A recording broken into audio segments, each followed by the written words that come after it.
Assalamualaikum warahmatullahi wabarakatuh. Kembali di Bima Menyapa dan ya masih bersama saya Sofyan Asyari akan menemani Anda selama 1 jam ke depan. Ya, di studio telah hadir sejumlah narasumber kita dari DPRD Kota Bima dan malam hari ini kita akan membahas satu tema yang cukup menarik, yakni jaring asmara, jaring aspirasi masyarakat.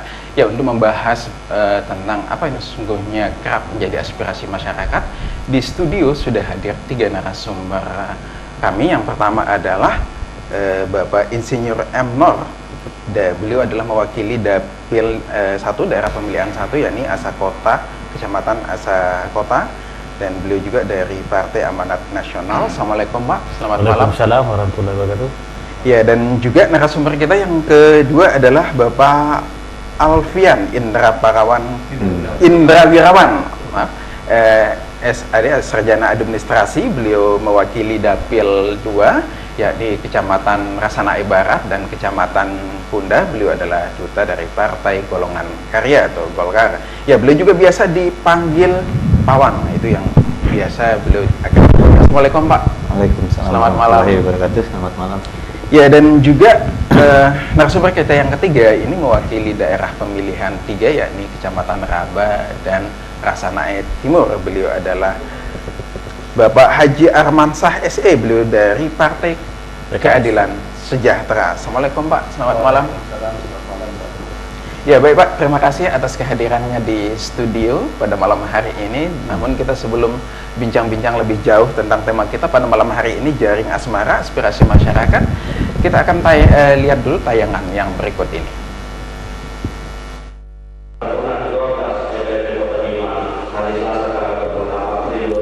Rapat paripurna hasil reses dan penutupan masa sidang pertama Dewan Perwakilan Rakyat Kota Bima digelar di ruang rapat utama kantor DPRD setempat. Rapat paripurna yang dipimpin oleh Ketua DPRD Kota Bima, Ferry Sofyan ini mendengarkan penyampaian hasil reses anggota DPRD Kota Bima sesuai dengan daerah pemilihan masing-masing.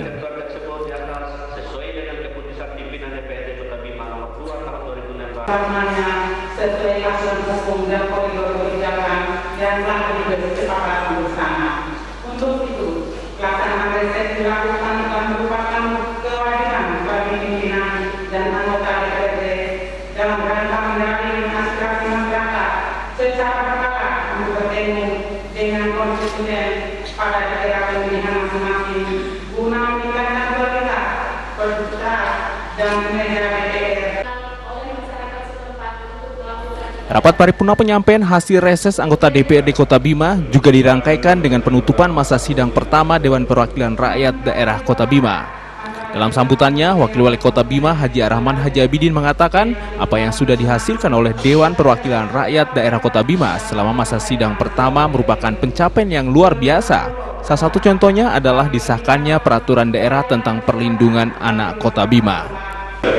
Yang membahas berbagai data penting, yaitu yang pertama penyampaian nama-nama anggota fraksi yang duduk pada rapat penetapan DPRD Kota Bima. Kedua, bentukan panitia khusus yang membahas perubahan atas peraturan DPRD Kota Bima nomor 1 tahun 2014 tentang tata tertib DPRD Kota Bima.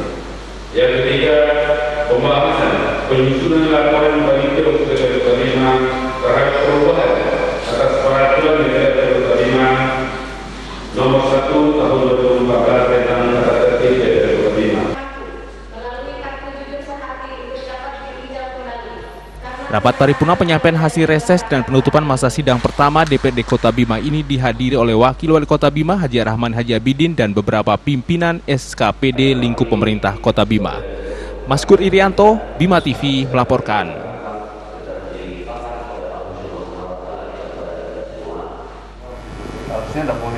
Ya, itu satu tayangan terkait dengan kegiatan DPRD Kota Bima, ya, ini penyampaian hasil reses atau hasil penjaringan aspirasi masyarakat, dan itu sekaligus penutupan masa sidang pertama. Ya, baik, kita akan membahas apa yang sesungguhnya menjadi esensi reses ini, karena ini menjadi rutinitas yang dilakukan oleh DPRD atau anggota DPRD Kota Bima itu di masing-masing daerah pemilihan. Saya ingin pertama ke Bapak Alfian Indrawirawan, atau yang biasa disapa Pak, saya panggil Pak Pawan. Pawan aja ya. Oke Pak, Apa yang sesungguhnya menjadi esensi reses ini? Karena ini juga sudah menjadi rutinitas atau agenda rutin DPR. Ya. Terima kasih. Sesungguhnya makna daripada reses itu sesuai dengan perintah konstitusi kepada kami bahwa reses itu adalah turunnya anggota dewan ke konstituen masing-masing untuk menjaring aspirasi. Nah, tentunya reses ini sesuai dengan keputusan pimpinan dan sesuai dengan program kerja kami dilaksanakan 3 kali dalam 3 kali dalam setahun. 1 tahun. 1 tahun dibagi dalam 3 masa sidang. Ya, setiap akhir masa sidang. Oke. Berarti reses ini hanya ingin menyerap atau menjaring aspirasi, itu yang menjadi substansi dari reses itu sendiri. Ya, jadi setelah kami melaksanakan reses itu sendiri di tiap-tiap dapil, tentunya ada hal-hal yang perlu kami lakukan terhadap konstituen kami masing-masing, di konstituen kami masing-masing.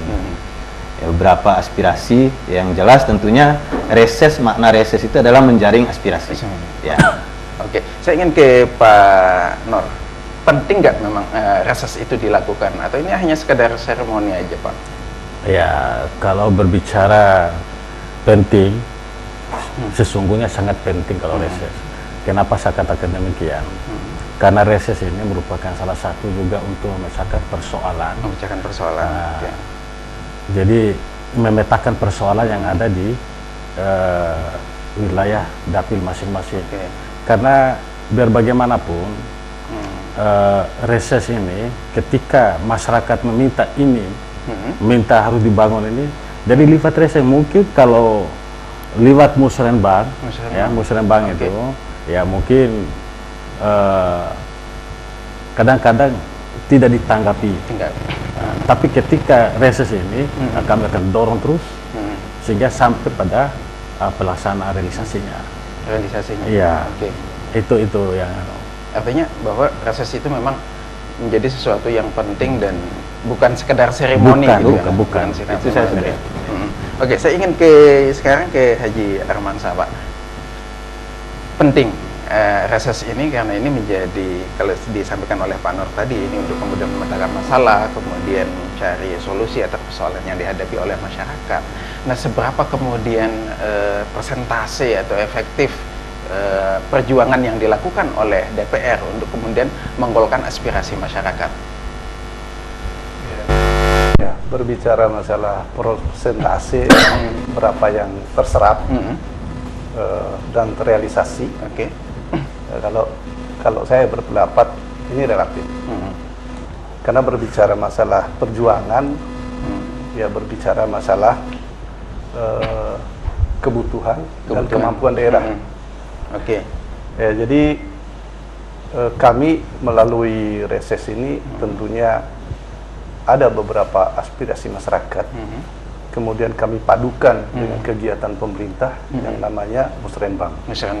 Dan pada saat itu pokok-pokok pikiran yang terserap melalui kami DPR, kami tuangkan di dalam namanya RKPD. Ya. Jadi di sanalah nanti diramu mana yang sekiranya menjadi prioritas kegiatan dan perencanaan pemerintah, dan disitulah kami melakukan satu perjuangan keras di situ. Dan pada akhirnya nanti tergantung daripada kemampuan keuangan daerah. Iya, menarik. Saya ingin ke Pak Pawan sekali lagi. Reses kemudian musrenbang. Kalau kemudian mendengar penjelasan tadi, rasanya reses ini jauh lebih kemudian menjawab apa yang kemudian menjadi kebutuhan masyarakat atau aspirasi masyarakat ketimbang kemudian musrenbang.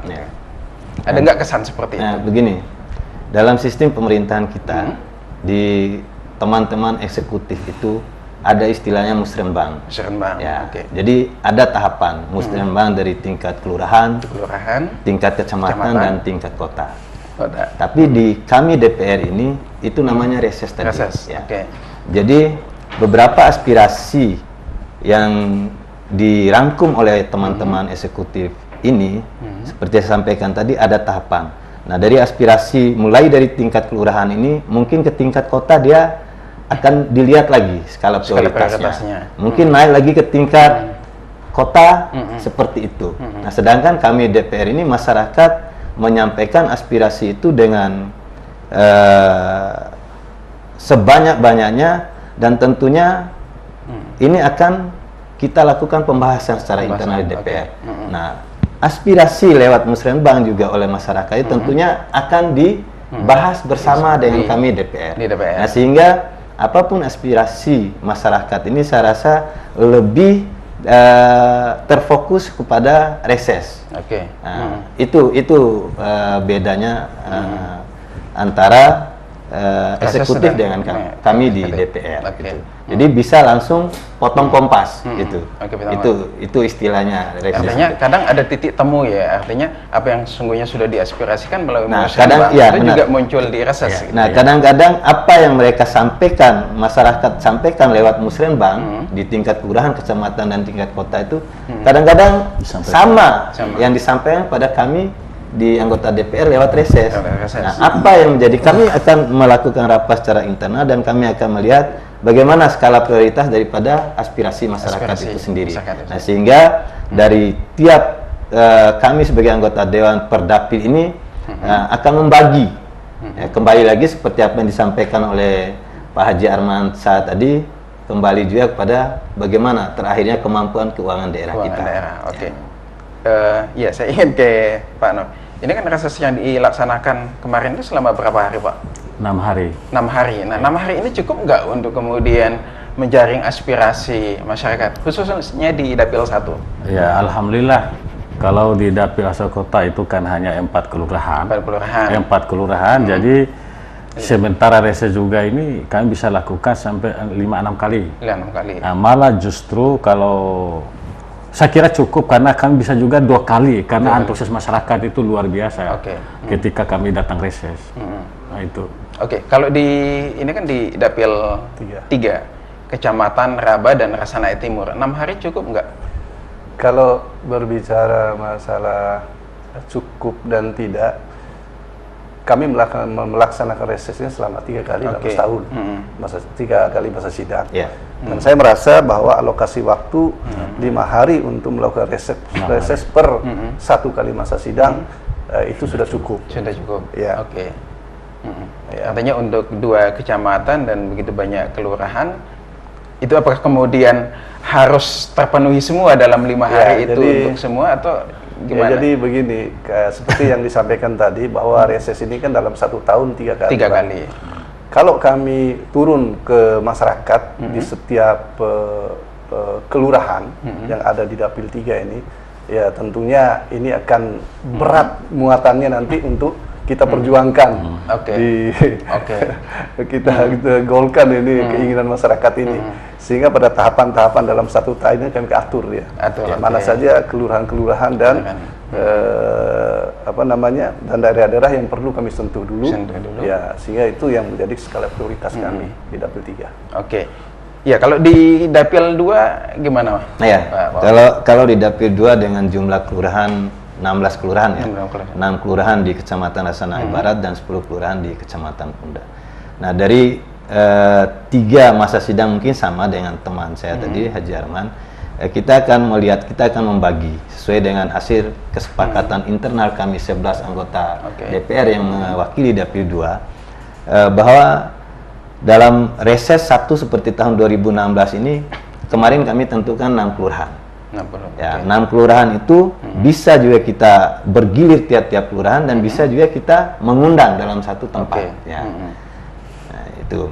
Nah, kemudian pada saat reses kedua nanti kita akan melihat lagi kelurahan-kelurahan mana yang belum kita sentuh. Nah, tentunya aspirasi di masa sidang ini kita sudah rangkum dengan berbagai catatan oleh rekan-rekan yang lain juga. Nah, sehingga pada masa reses kedua juga kelurahan mana yang belum kita sentuh. Begitu terus alurnya. Nah, sehingga untuk reses masa tahun berikutnya kami akan melihat aspirasi-aspirasi mana yang sudah tercover dalam APBD ini. Nah, sehingga kami akan melakukan reses itu sekaligus memberitahukan kepada masyarakat setempat bahwa ini loh program-program yang disampaikan pada tahun kemarin kita sudah memperjuangkan dan alhamdulillah akan dilaksanakan pada tahun ini. Begitu terus alurnya. Ya. Kemudian sekarang soal tadi kalau Pak Nur mengatakan bahwa masyarakat cukup antusias untuk hadir pada kegiatan reses atau jaring aspirasi masyarakat.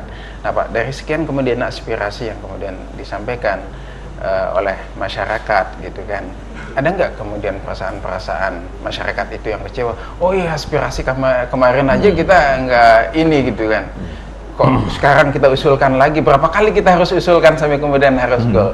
Ada nggak yang seperti itu Pak? Ya pasti sih ada, karena memang tidak semua hasil reses itu juga bisa ditampung satu kali APBD. Jadi yang jelas pasti ada. Tapi ya alhamdulillah karena kita juga tidak main-main juga dalam memperjuangkan aspirasi masyarakat. Jadi mereka malah justru memuji kita untuk sementara ini. Ya. Sejauh ini masyarakat mengapresiasi ya bahwa ternyata anggota DPR tempat kita menyampaikan aspirasi atau menitipkan aspirasi itu ternyata betul-betul memperjuangkan. Jadi tidak ada lagi istilah seperti dulu. Jadi anggota dewa ini tutup kaca mobil dan sebagainya. Jadi bahasa itu sudah tidak ada lagi. Karena kita sering turun dengan liliwat reses ini. Ya alhamdulillah. Nah itu. Nah, itu kan di Dapil 1 Pak. Dapil 1. Nah, sekarang Dapil 3 gimana Pak? Sama Pak, kalau reses ini kan banyak orang dan banyak kepala, banyak keinginan.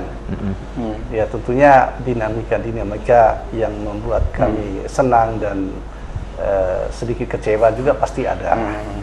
Ya, jadi pada prinsipnya ya karena ini kan harus kita bijaksana karena masyarakat kan berbeda-beda tingkat kemampuan berpikir dan menganalisa satu masalah.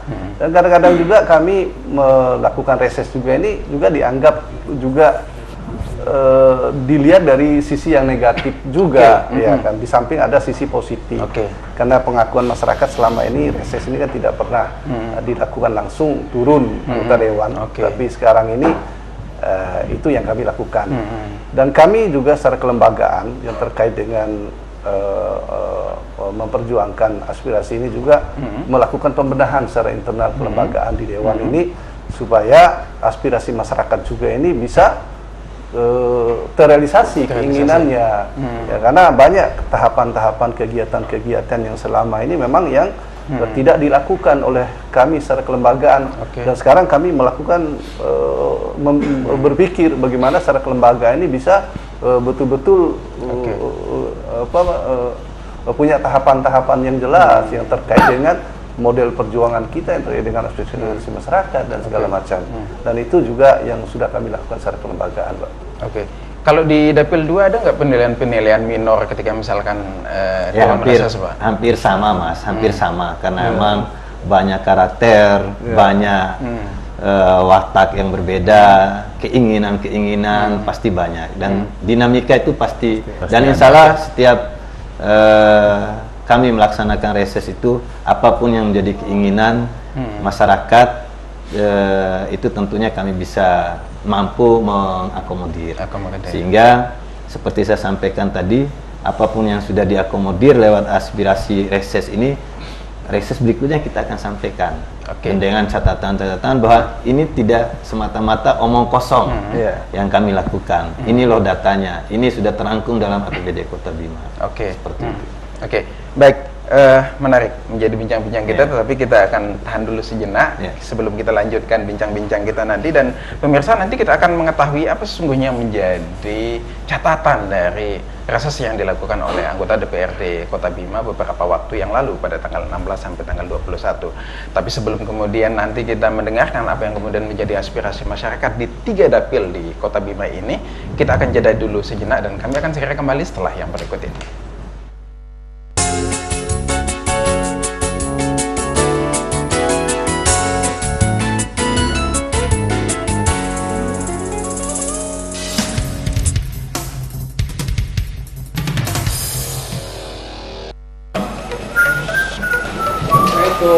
Waalaikumsalam, silakan duduk Pak. Ada yang bisa dibantu? Saya meminta uang bantuan dari pemerintah sebanyak 500.000. 500.000 Pak ya, sebentar saya ambilkan.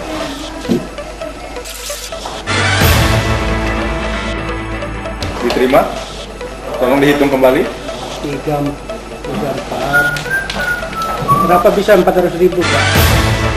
Jadi begini Bapak ya, Bapak minta kami 500.000, terus Bapak terima 400.000, itu kita potong sebagai biaya administrasi Pak, dan itu hal yang wajar di negeri ini.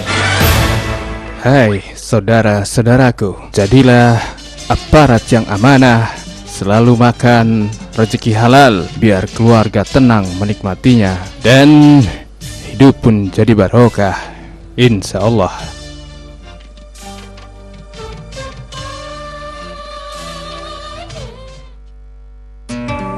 Kita hidup di dalam bumi yang hijau dan hutan kita adalah paru-parunya. Aku tahu semua ini dari acara TV Bumi Hijau. Saksikan di TV lokal kesayanganmu.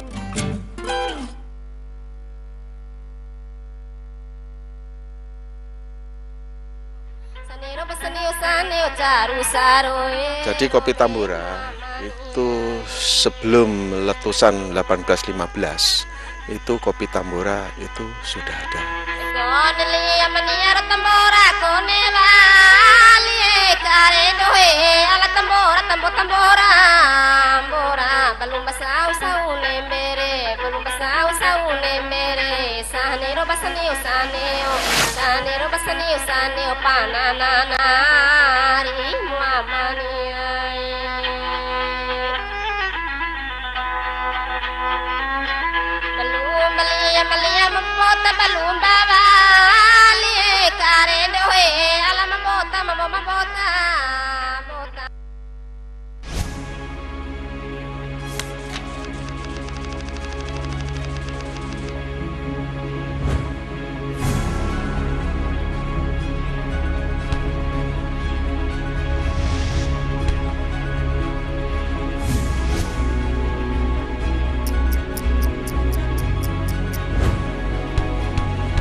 Ya, masih di Bima Menyapa dan masih bersama 3 narasumber kita di malam hari ini, 3 wakil dari masing-masing dapil yang ada di DPRD Kota Bima.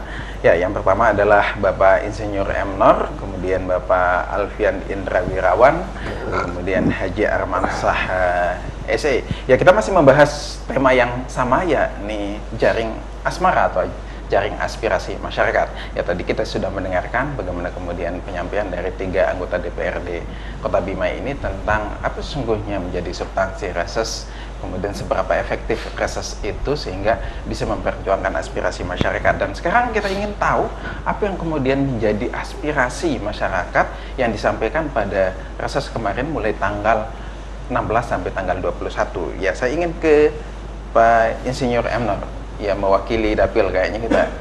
Ya. Nur dari wakil 1, Pak. Apa yang kemudian selama 6 hari yang berhasil dijaring dari masyarakat di wilayah Kecamatan Asakota? Ya, kalau berbicara aspirasi yang sudah disampaikan oleh masyarakat banyak, tapi saya bisa mengklasifikasikan.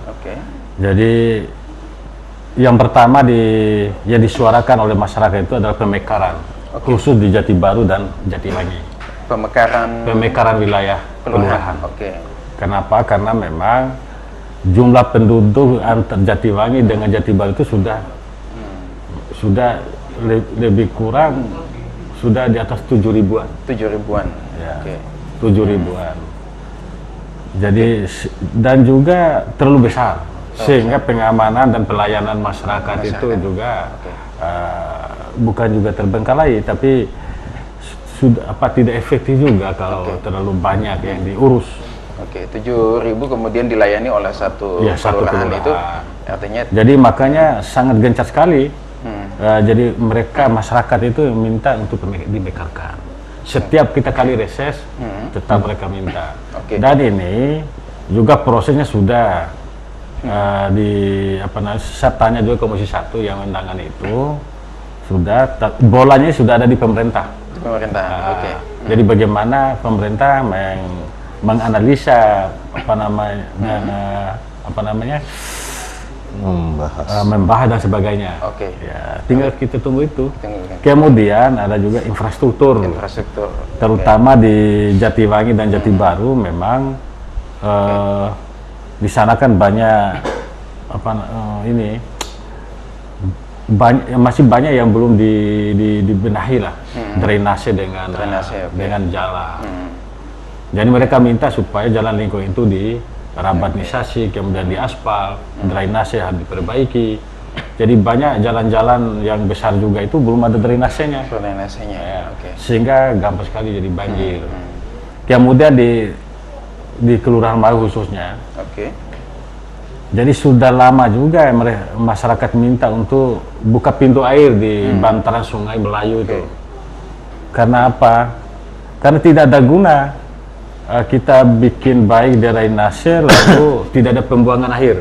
Karena pembuangan air dibuka pintu air di bantaran sungai. Dan masalah-masalah kesehatan juga ada. Misalnya di Kelurahan Kolo, ya alhamdulillah karena sudah ada puskesmas, kemudian di Asa Kota juga sudah ada rumah sakit. Ya. Cuma sampai hari ini ya masih bisa dipakai secara optimal. Mereka juga di Kolo itu minta mobil ambulans. Jadi karena untuk pelayanan masyarakat. Pegawainya juga masih kurang. Ya, itu pegawai pelayanan kesehatan. Kemudian di Dusun Bonto itu mereka juga masih butuh polindesnya itu tidak ada penghuninya. Di samping sudah banyak yang rusak harus direhab dan juga tidak ada pegawainya. Nah itulah jadi mereka minta supaya itu dibenahi lah. Supaya pelayanan terhadap masyarakat, kesehatan masyarakat itu terpenuhi. Baik. Itu di antara poin-poinnya. Poin-poin. Kemudian dari segi ekonomi. Jadi di sana kan di Asa Kota ini kan apalagi daerah pesisir. Jadi tentunya mereka hidup dengan nelayan. Ya. Jadi mereka membutuhkan ya bantuan-bantuan yang sifatnya untuk alat penangkapan, ya. Kemudian pembibitan ikan, baru juga mereka yang ada di pertanian mereka minta bibit jagung, kemudian bibit kacang dan sebagainya. Itu. Saya ingin lanjut. Itu aja Pak aspirasi yang disampaikan dan itu sudah disampaikan di reses sudah kita berharap bahwa apa yang menjadi catatan itu harapan masyarakat itu bisa tercover ya kalau bisa keseluruhannya lah. Insya Allah. Saya ingin lanjut ke Pak Pawan mewakili Dapil 2 apa Pak yang secara umum yang menjadi aspirasi masyarakat saat reses kemarin. Biasanya pada setiap pelaksanaan reses itu tentunya banyak hal yang hampir semua aspirasi yang disampaikan itu memang lebih dominan pada infrastruktur. Memang ada juga dari segi ekonomi, kesehatan dan lain-lain. Tapi kalau dilihat dari rangkuman yang kami catat dari hasil reses itu didominasi oleh bidang infrastruktur. Contohnya apa aja Pak? Contohnya seperti hotmiknisasi jalan lingkungan, rabatnisasi, ataupun pembuatan drainase, bronjonisasi dan lain-lain. Nah tentunya beberapa aspirasi itu juga kami berharap tentunya sebanyak apapun program yang kami sepakati dengan pemerintah ini, tapi harus didukung dengan kesadaran masyarakat itu sendiri. Tidak setiap tahun kita memperbaiki got itu saja. Nah, tentu juga ada tanggung jawab dari masyarakat itu sendiri untuk memperhatikan, melakukan gotong royong untuk membersihkan parit-parit yang kita sudah perbaiki atau kita sudah buat bersama pemerintah. Nah, begitu juga memang ada satu hal yang menarik ketika kami, karena memang di Dapil 2 ini ada satu daerah yang jadi pusat pendidikan kita di Kota Bima ini, di Kelurahan Mande pada saat kami melakukan reses, yaitu yang berkaitan dengan perda kos-kosan. Mungkin hampir semua dapil, mungkin masyarakat menyampaikan itu. Nah, sedangkan memang yang paling harapan besar masyarakat itu yaitu untuk membuat perda kos-kosan. Sedangkan sampai dengan hari ini juga kami sudah melakukan kunjungan beberapa daerah, ini belum ada rujukan bagaimana perda kos-kosan itu sendiri. Memang kita pahami bersama beberapa kejadian-kejadian yang terjadi di kota kita ini, nah, sehingga menimbulkan kekhawatiran kepada masyarakat kita yang ada di. Oleh sebab itu mungkin pada saat reses juga kami sudah menyampaikan sebelum perda kos-kosan atau perda kos-kosan ini kita buat bersama pemerintah, tentunya ada inisiatif, ada kerjasama yang baik antara pemerintah dari tingkat bawah, RT, RW, LPM, dan kelurahan, mungkin untuk membuat satu peraturan. Nah, itu yang sering kami sampaikan lewat anggota kami, oleh Pak Ketua kami, untuk membuat satu peraturan kelurahan untuk meminimalisir kejadian-kejadian yang tidak kita inginkan. Karena memang kejadian pembuangan bayi sudah sering terjadi oleh sebab itu sebelum ini kami berharap untuk semua 38 kelurahan yang ada di Kota Bima ini untuk bekerja sama dalam membentuk suatu peraturan kelurahan lebih awal sebelum perda ini cikal bakal sebagai cikal bakal untuk kita membuat perda kos-kosan. Kebetulan masa sidang 2 nanti kami di DPR sedang membahas perda 3 perda inisiatif. Itu untuk di Dapil 2 ya? Dapil 2. Oke, baik Pak. Saya ingin lanjut ke Pak Haji Armasah untuk Dapil 3 apa? Kalau kita lihat dari 3 dapilnya kayak karakternya beda-beda gitu. Oke, di Dapil 3 seperti apa Pak aspirasi masyarakat di sana? Kalau berbicara Dapil 3 ini beda dengan dapil-dapil yang lain, Pak. Jadi karakteristik masyarakatnya, kemudian alamnya, kemudian potensi-potensi yang lainnya juga memang sangat berbeda. Makanya kami dari Dapil 3 ini terus memperjuangkan ini masalah keseimbangan ini. Kalau keseimbangan ini, ini yang kami perjuangkan selama ini, kami berteriak terus ini masalah ini. Dan memang alhamdulillah ini sudah terjawab juga dari hasil APBD dan segala macam. Berapa yang teralokasi ke Dapil 3 ini ya udah cukup untuk sementara ini. Kemudian terkait dengan masalah aspirasi masyarakat pada umumnya di wilayah timur ini memang tidak terlepas dari pada namanya petani ya Pak, petani, perkebunan dan sebagainya. Jadi tuntutannya apa?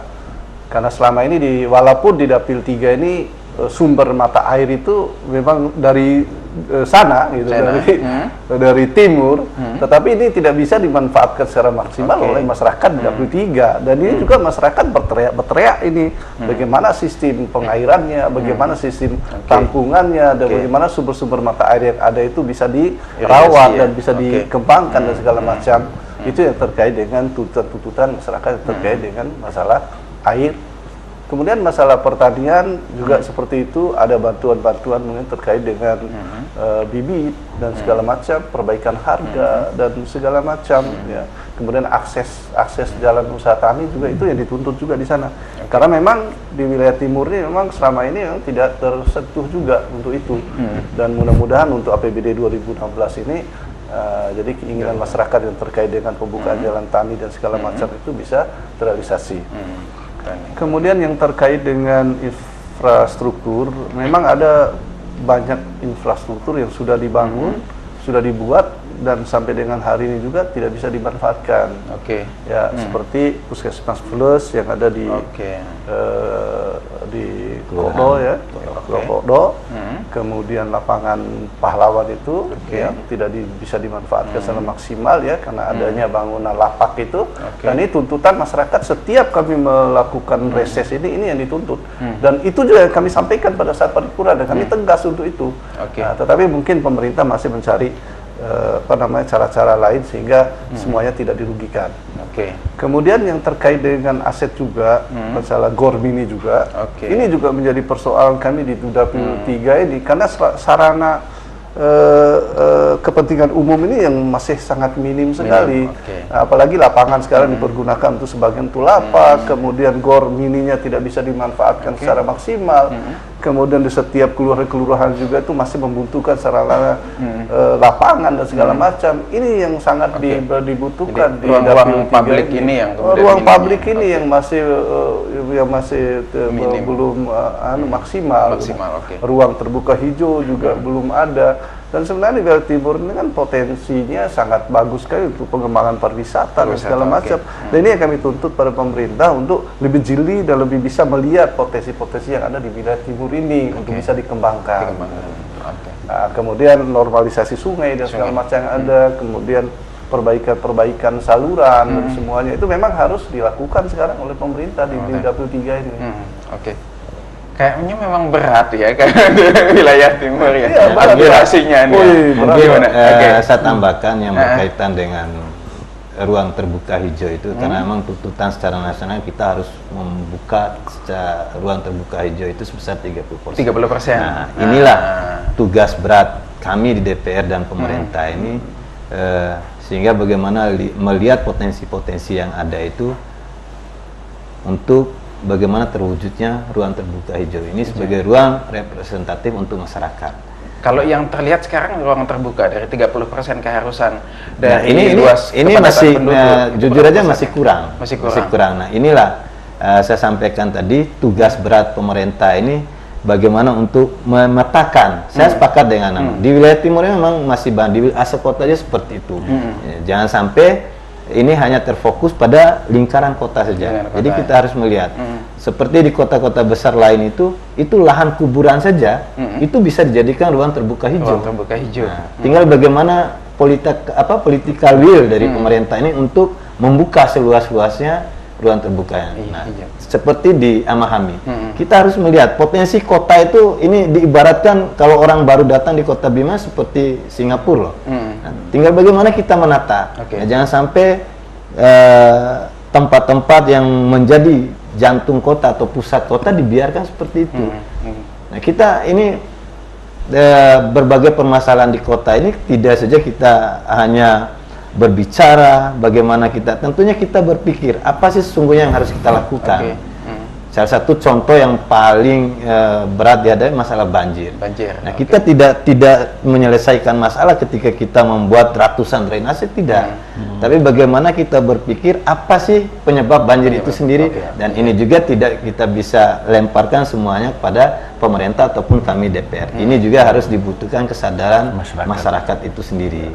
Nah, dari berbagai permasalahan ini tentunya kita membuka pikiran kita bagaimana kedepannya ini tidak akan terjadi lagi. Baik. Jadi satu hal saya tambahkan juga terkait dengan Dapil 3 ini. Jadi sebenarnya yang terkait dengan keberadaan air bersih dan semuanya untuk kebutuhan masyarakat Kota Bima ini sebenarnya sumbernya di wilayah timur. Ya. Iya, jadi ada ke barat gitu kan semua, Pak. Jadi sekarang kan seperti sekarang kalau ada kemauan pemerintah untuk membangun satu dam besar di wilayah timur ini yang namanya Dam Diwu Monca itu di Lampe itu. Jadi kesulitan masyarakat secara total Kota Bima nya terpenuhi semua dan itu masyarakat akan sejahtera. Kalau memang APBD Kota Bima tidak mampu untuk menyentuh itu, ada langkah-langkah pemerintah ini seharusnya untuk memperjuangkan dana dari pusat mungkin atau dari mana, provinsi dan pusat, dan ini yang harus mulai dilakukan oleh pemerintah sekarang ini. Jadi kita tidak bisa melihat bahwa hari ini masih ada air, masih ada potensi. Lama-lama potensi yang ada di Wilayah Timur ini akan habis kalau tidak dirawat dan tidak dibangun dam yang satu dam besar yang menjadi andalan kita. Baik. Kita tahan dulu, semakin menarik bincang-bincang kita malam hari ini, baik pemirsa. Ya, semakin menarik apa yang kemudian disampaikan oleh tiga narasumber kita pada malam hari ini. Tapi nampaknya kita harus break dulu dan kami akan segera kembali setelah yang berikut ini.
Hati-hati, kuman dapat masuk melalui tangan putra-putri Anda. Biasakan cuci tangan menggunakan sabun.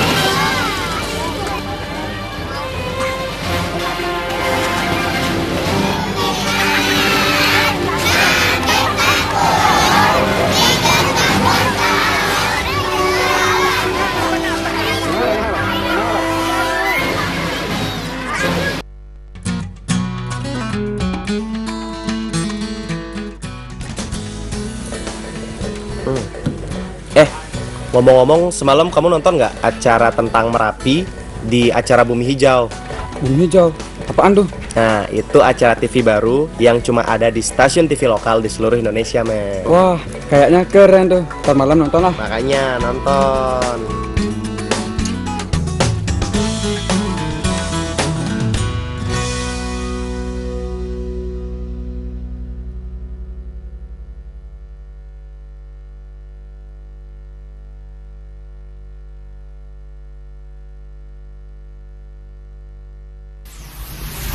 Telah hadir di kota Anda, toko elektronik dengan warna baru, menjual berbagai macam barang-barang elektronik seperti televisi, kulkas, AC, parabola, mesin cuci, PlayStation, laptop, peralatan listrik, peralatan dapur, peralatan TV kabel, senter cas, kipas angin, DVD mobil, speaker wireless dengan berbagai macam merek dan ukuran. Juga melayani pengisian voucher Orange TV, Kavision, MX Garuda. Juga menerima kredit kerjasama dengan Kredit Plus. Selain itu, kami juga menerima servis laptop dan printer. Hubungi segera toko elektronik Harapan Baru, Jalan Sumba, samping Farida Foto atau depan Hotel Lila Graha. Handphone 082 236 887 985 atau di 081 918 077 770. Toko elektronik Harapan Baru dijamin lebih murah.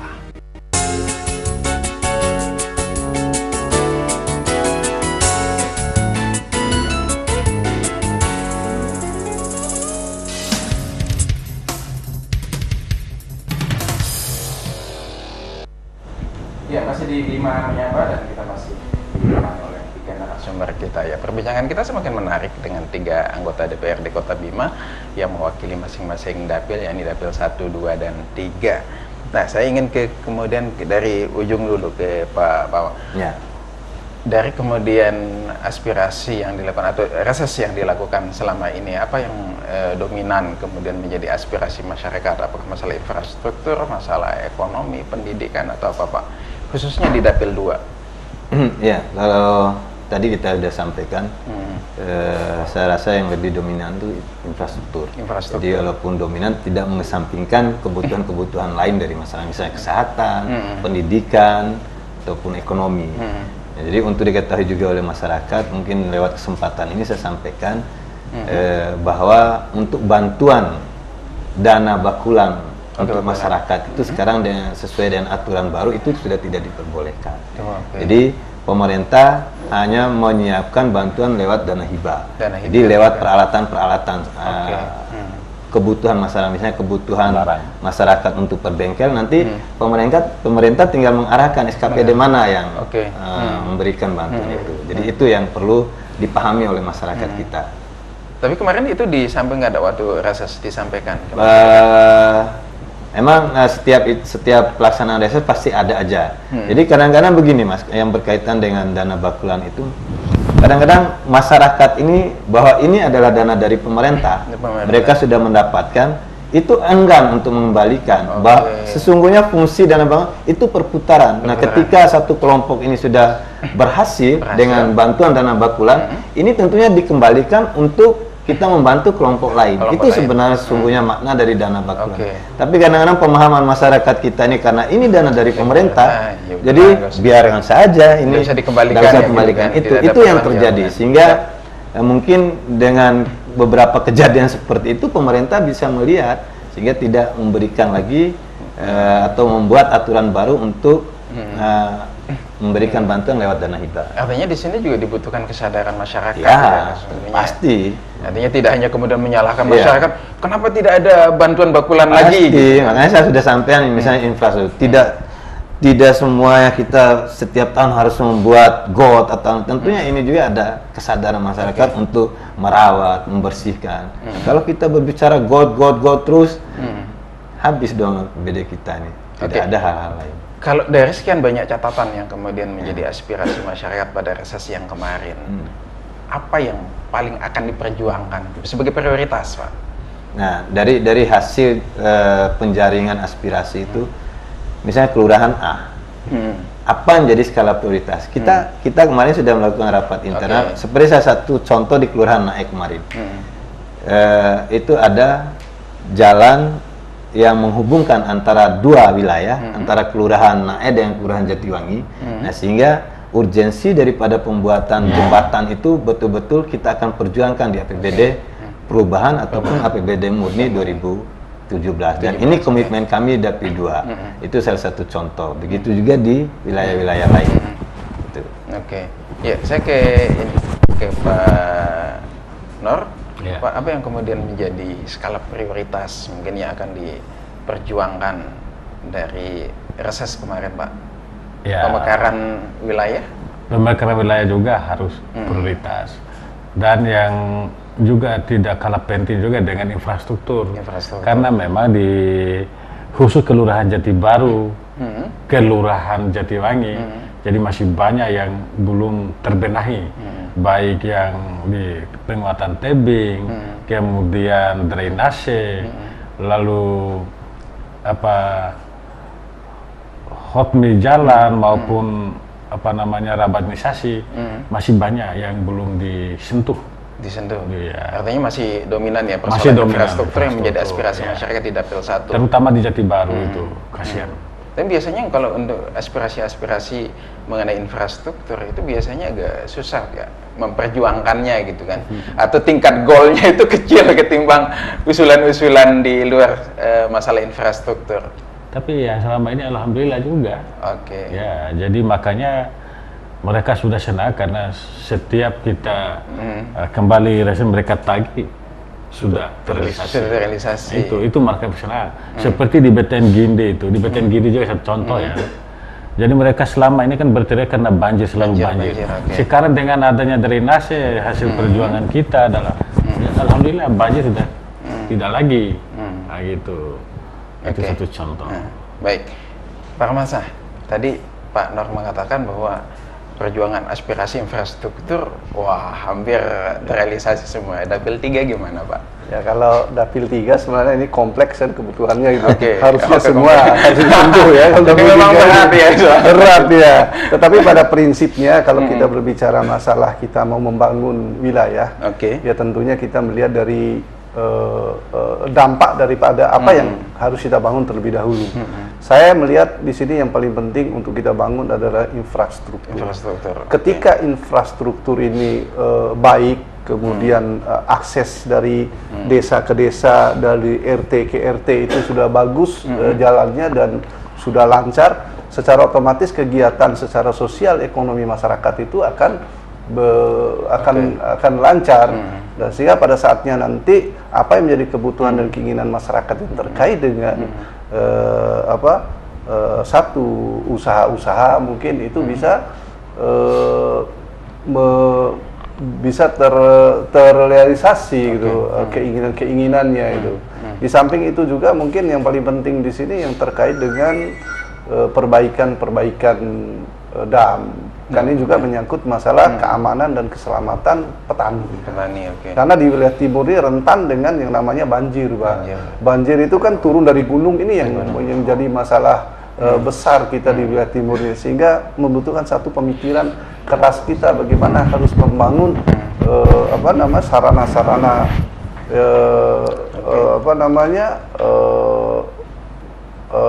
jalur-jalur air itu dilakukan satu pembangunan dan perbaikan. Itu juga yang paling penting di wilayah timur ini. Selain daripada itu juga aset-aset tadi sudah saya uraikan tadi juga, itu yang kami perjuangkan juga untuk cepat dilakukan satu pengambilan sikap oleh pemerintah, apakah memang harus dimanfaatkan atau memang tidak sama sekali atau dialihfungsikan dan segala macam. Itu juga yang menjadi prioritas kami di wilayah timur ini. Timur. Baik, saya ingin juga ke Pak reses yang dilakukan oleh DPR, kemudian juga ada proses musyawarah yang dilakukan oleh eksekutif itu, kemudian juga tadi reses itu bisa menjadi jalan pintas bagi masyarakat untuk kemudian lebih cepat agar aspirasinya itu bisa terserap. Nah, ketika misalkan proses pembahasan di DPR antara eksekutif dengan legislatif, bagaimana Pak bisa memperjuangkan aspirasi itu, atau dinamika yang muncul biasanya seperti apa Pak? Gitu kan? Apakah ada tarik ulur atau apa? Ini duluan gitu. Antara eksekutif dengan legislatif Pak? Iya. Jadi, ada ngotot-ngotot nggak gitu? Iya, insya Allah lah tidak ada. Karena memang sesuai dengan perintah undang-undang seperti di awal saya sampaikan. Nah, ini laporan ini sudah resmi. Nah, ini yang harus diperhatikan oleh pemerintah dengan skala prioritas yang kita sampaikan. Nah, ada pun hal-hal mungkin yang dari setiap SKPD kita melihat, nah yang belum tercover daripada aspirasi. Tentunya dengan RKPD yang dilakukan itu sebenarnya sudah disampaikan oleh kepala-kepala kelurahan lewat Musrenbang itu. Seperti rekan saya sampaikan tadi bahwa RKPD itu adalah merangkum semua aspirasi. Nah, mungkin apa yang disampaikan di Musrenbang tentunya masyarakat juga menyampaikan pada kita di pada saat reses. Nah, sehingga urgensi daripada aspirasi ini kita akan melihat gitu loh, dari beberapa kelurahan, oh ini yang urgen. Nah, itu yang kita betul-betul perjuangkan. Nah, seperti satu contoh tadi di reses kemarin, Kelurahan Nae meminta pembangunan jembatan untuk menghubungkan Kelurahan Nae Salama dengan Jatiwangi. Sama dengan pada saat kami melaksanakan reses masa sidang 3 di Sambinae. Untuk membuka jalan ekonomi dan membuat jembatan untuk memudahkan warga masyarakat melakukan ini petani, ya, untuk tidak memutar, kasihan masyarakat. Nah, hal-hal inilah yang kami sepakati dengan insya Allah gontok-gontokan tidak ada. Ya, karena bagaimanapun dari prioritas-prioritas yang disampaikan lewat aspirasi ini kita akan membahas bersama dengan eksekutif. Artinya bahwa sungguhnya persoalan infrastruktur itu juga masih menjadi persoalan penting ya, kayak misalkan tadi akses jalan, jembatan, daripada kemudian mutar itu kan secara hitung-hitungan ekonomis mungkin buang waktu ketika misalkan ada jembatan itu juga akan mempersingkat kemudian akses, mobilitas kemudian semakin tinggi, efek ekonominya juga makin besar. Nah, sekarang ya ini kan kaitan dengan sama dapilnya, Pak. Berarti ada kemudian aspirasi-aspirasi mungkin bisa diperjuangkan oleh dapil 1 misalkan juga dapil 2 seperti bisa saja terjadi bisa jembatan tadi itu ya. Bisa. Nah Pak, kalau kemudian kita lihat ini kan aspirasi masyarakat yang kemudian dijaring melalui reses ini kan kelihatannya lebih dominan infrastruktur, walaupun infrastruktur ini tentu juga butuh anggaran yang lebih besar Pak, gitu kan, ketimbang misil bidang-bidang yang lain gitu kan, Pak Kulan. Nah, kalau kemudian kita lihat dari postur APBD yang kita miliki saat ini gitu kan, nah seberapa besar kemudian aspirasi yang terkait dengan infrastruktur ini bisa tercover cepat gitu kan, sehingga tidak harus kemudian ya ada tahun depan. Kalau misalnya bisa dituntaskan dengan kondisi APBD kita yang ada, ya kenapa tidak gitu? Gimana Pak? Nah, jadi begini, kalau berbicara masalah postur APBD itu ada yang namanya belanja modal, belanja langsung dan sebagainya yang berkaitan dengan infrastruktur dan segala macam itu masuk ke namanya belanja modal. Pada tahun anggaran APBD 2015 itu biaya modal kita, belanja modal kita itu 18,4%, Mbak, atau sekitar 120 sekian miliar untuk belanja modal. Nah, sekarang dengan adanya satu rasionalisasi anggaran yang kami lakukan, bahwa kami menekan pemerintah ini supaya belanja modal itu tidak seperti tahun 2015, dan itu sudah terrealisasi di tahun 2016 ini, di APBD 2016 Kota Bima ini untuk belanja modal itu sudah mencapai 25%, Mbak, sekitar 300 sekian miliar. Dan ini menurut kami ya cukuplah prestasi yang bisa kita harapkan untuk terrealisasinya semua program yang ingin kita perjuangkan. Nah, ini perlu saya juga jelaskan di sini bahwa kami juga secara kelembagaan itu juga kan mempunyai tahapan-tahapan yang sistem berkomunikasi dengan pemerintah itu secara penjadwalan. Jadi di sana juga kita melakukan satu komunikasi yang sifatnya kegiatan secara kekomisian kami. Seperti kami melakukan satu pembahasan dengan masing-masing dinas yang terkait, Komisi 1 membidangi ini, Komisi 2 membidangi ini, Komisi 3. Dan juga di sana setelah kami melakukan satu komunikasi dengan pihak pemerintah, ada mekanisme secara kelembagaan, secara internal kami untuk melakukan satu pembahasan bersama, itu lintas komisi, dan untuk mengakomodir semua keinginan masyarakat, baik itu menyangkut masalah Komisi Satuan, Komisi 2, dan Komisi 3. Dan di situ kami meramu satu keinginan bersama dan bisa diperjuangkan oleh teman-teman nanti di Banggar. Sehingga yang namanya mungkin gontong-gontokan itu mungkin belum ada sementara ini di Kota Bima ini belum ada. Nggak ada. Kita tidak tahu ke depan ini bagaimana kan.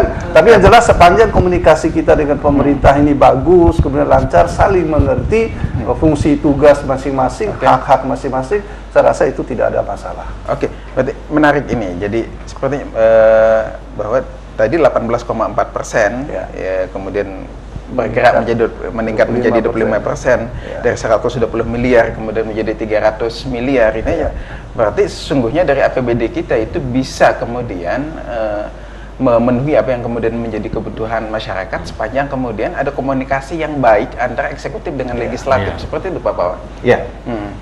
Nah, sejauh ini komunikasi yang terbangun seperti apa antara eksekutif dengan legislatif? Iya. Sampai dengan hari ini yang menurut kami komunikasi itu tetap berjalan lancar dengan apa istilahnya berbagai kegiatan-kegiatan yang dilakukan dan memang kami di periode ini sudah membuat satu kesepakatan untuk merubah paradigma itu.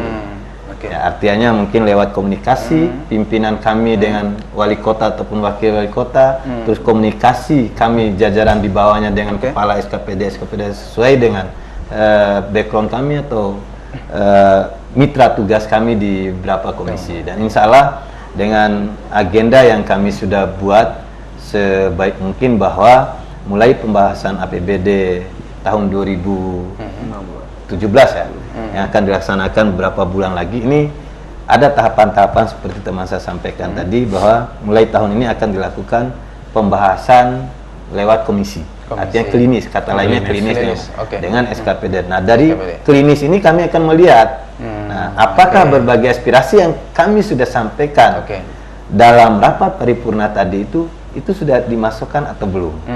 Nah, kalaupun memang belum, nah ini yang kami sodorkan sebelum teman-teman yang duduk di badan anggaran menentukan untuk menggolkan sehingga menjadi satu keputusan bersama antara eksekutif dan legislatif. Tidak bisa satu lembaga ini memutuskan, jadi harus dua dalam rapat pembahasan badan anggaran. Hal-hal inilah yang kami lakukan selama ini dan kami yakin dan percaya komunikasi itu tetap akan berjalan dengan baik. Oke, ya, ke Pak Nur, kalau kemudian tadi kita lihat kembali kepada angka 18,4, 25% seperti yang disampaikan Pak Haji Armansyah tadi, ada memungkinkan nggak kemudian anggaran ini masih lebih ditingkatkan lagi supaya kemudian sasaran untuk publik ini jauh lebih besar gitu kan? Ya, insya Allah masih ada political will dari masing-masing, baik dari dari pemerintah maupun dari DPR. Jadi insya Allah tetap akan kita dorong terus sampai pada plafon yang sudah ditentukan oleh aturan, oleh undang-undang. Ya, saya kira bisa. Oke, baik Pak.